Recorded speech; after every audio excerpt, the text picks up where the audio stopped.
یہ کوئی رسمی خراج نہیں ہے، یہ تو دل سے نکلا ہوا وہ احترام ہے اور وہ جذبہ انسانیت کا اعتراف ہے جس سے آج بھی یہ دنیا قائم ہے، اور ہمیں یہ یقین آتا ہے کہ ابھی اللہ تعالیٰ اپنے بندوں سے مایوس نہیں ہوا ہے۔ وہ ایسی ہی ہستیاں ہوتی ہیں جو ادارے بناتی ہیں اور اداروں کو مستحکم کر کے جاتی ہیں، اتنا مستحکم کر جاتی ہیں کہ پھر وہ چراغ جو وہ جلا کے جاتے ہیں وہ جلتا رہتا ہے۔ میرے پاس بلقیس عیدی کی بہت سی یادیں ہیں، ان میں سے چند چیدہ میں شیئر کروں گی، لیکن اس سے پہلے میں آرٹس کونسل آف پاکستان کا اور احمد شاہ صاحب کی تحسین بھی کروں گی کہ ایسی ہستیوں کو شایان شان طریقے سے ہی خراج عقیدت پیش کرنا چاہیے تاکہ یہ روایت آگے بڑھتی رہے اور ان سے ہماری اگلی نسل سبق حاصل کرتی رہے۔ یہ غالباً 70 کی دہائی کا اختتام تھا یا 80 کی دہائی کا آغاز تھا۔ میں ایک خواتین کی بہت فعال انجمن شمیم کاظمی جس کی نیشنل پریزیڈنٹ تھی، انجمن تجارت ملازمت و زراعت پیشہ خواتین، اس میں پہلے میں انفارمیشن سیکرٹری تھی، پھر میں کراچی کی صدر رہی، اور اسی زمانے میں انفارمیشن ڈپارٹمنٹ میں نوکری بھی کرتی تھی اور ریڈیوز پاکستان سے انٹرویو کے پروگرام کرتی تھی، بہت سنجیدہ انٹرویو کے۔ تو مجھے اس وقت عبدالستار عیدی صاحب کے انٹرویو کا موقع ملا اور ان کی گفتگو سن کر مجھے بلقیس عیدی صاحب کے صاحبہ کا انٹرویو کرنے کا اشتیاق پیدا ہوا، اور میں نے ان کا ایک تفصیلی انٹرویو کیا تھا جو آج بھی میری اچھی یادوں میں محفوظ ہے۔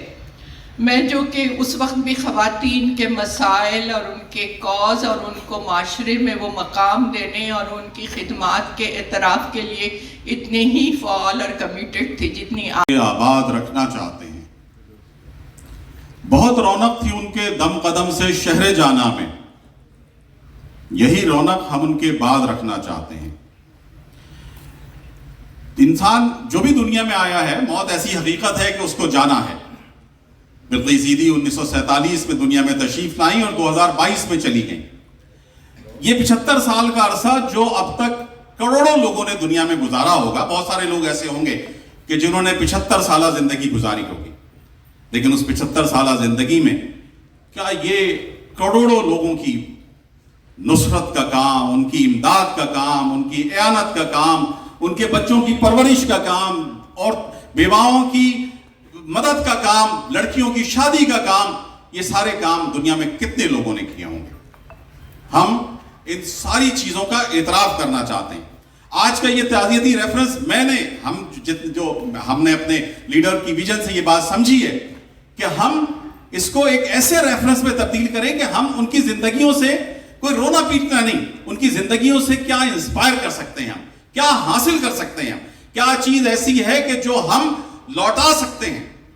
کس طرح سے ہم بلقیس عیدی کے سامنے جا کر یا عبدالستار عیدی کے سامنے جا کر سرخرو ہو سکتے ہیں کہ ہم نے اس بات کو جاری رکھا ہے، ہم آپ کے نقش قدم پر چلتے رہے ہیں، ہم نے آپ کے راستے کو فراموش نہیں کیا ہے۔ اس لیے آج کا یہ تعزیتی ریفرنس منعقد کیا جا رہا ہے۔ میں سب سے پہلے سید نصرت علی صاحب سے درخواست گزار ہوں کہ تشریف لائیں اور چند کلمات ارشاد فرمائیں۔ جناب سید نصرت علی صاحب۔ اللہ فرماتا ہے کہ ہم تمہیں ضرور آزمائیں گے، مال کے نقصان سے، جان کے نقصان سے، آپ نے جو ایفرٹس کی ہیں وہ برابر نہ ہونے سے۔ تو خوشخبری سنا دو ان کو جو یہ ایسے موقع پہ جب ان کی مصیبت آتی ہے تو وہ کہتے ہیں کہ ہم اللہ ہی کے مال ہیں، ہمیں اللہ کی طرف واپس جانا۔ تو صبر کی توفیق ہمیں اللہ تعالیٰ عطا فرمائے۔ دوسری بات ابھی جو شکیل خان صاحب نے فرمائی وہ یہ ہے کہ ہم واقعی کیا سیکھتے ہیں ان لوگوں کی زندگی سے، وہ لرننگ پوائنٹس کیا ہیں۔ تو بڑی حیرت ہوتی ہے واقعی ہمیں دیکھ کے کہ ایک مختصر سے وقفے میں جو کنٹریبیوشن ہے بلقیس صاحبہ کا، یعنی آپ بلقیس صاحبہ عین اس دن پیدا ہوئی جس دن پاکستان بنا، یعنی ان کو پاکستان کی پیدائش اور ان کی پیدائش ایک ساتھ ہوئی۔ جو سیکھنے والی بات یہ ہے وہ یہ ہے کہ آپ نے 8ویں جماعت تک تعلیم حاصل کی. عبدالستار ایدھی صاحب نے 2ری جماعت تک تعلیم حاصل کی. آپ کسی امیر خاندان سے تعلق نہیں, آپ کسی بہت بڑے تعلیم یافتہ خاندان سے تعلق نہیں.